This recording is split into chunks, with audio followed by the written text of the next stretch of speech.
The Canon C100 Mark II is around £3,000 new, and the Canon 650D can be found for around £300 on eBay.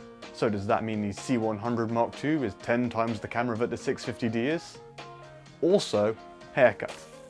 Anyway, first test. All of these tests will be shot with a flat picture profile, Canon C-Log on the C100 Mark II, and Technicolor CineStyle on the 650D. Looking at the hedge here, we can clearly see that the C100 is capturing more detail than the 650D.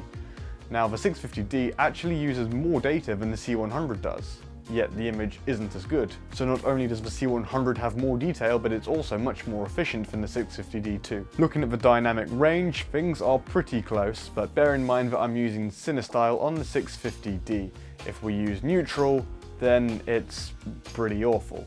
Now if we look at the bin, there's a little bit more detail in the C100, but that could be down to compression, and really it is quite close. The C100 is very slightly ahead. Looking at the slow motion footage, you can see there's a lot more detail in the C100's image. Other than that, they're both 60 FPS.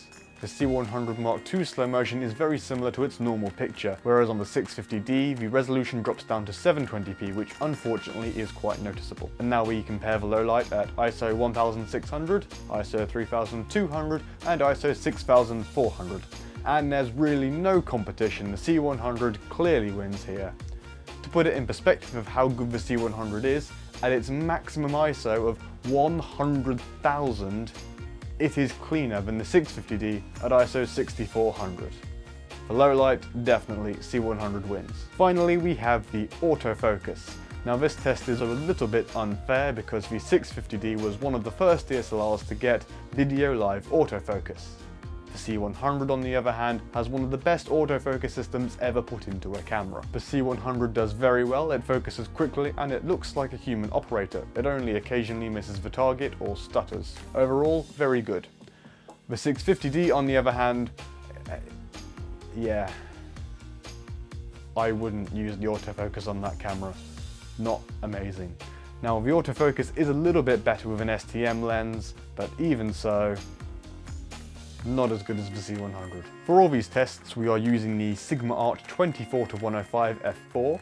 The video autofocus, it is pretty good. It's not as fast as the Canon STM lens, but I find the STM lenses are nowhere near as good image quality wise as the Sigma Art and the Canon L lenses, so I rarely use the STM lenses. Well, as we can see from all of the tests, the C100 clearly wins, but it was always going to. It costs 10 times as much. It's what you'd expect. Now, I'm not trying to put down the 650D here. It's a great camera and you can certainly use it for making short films and other projects.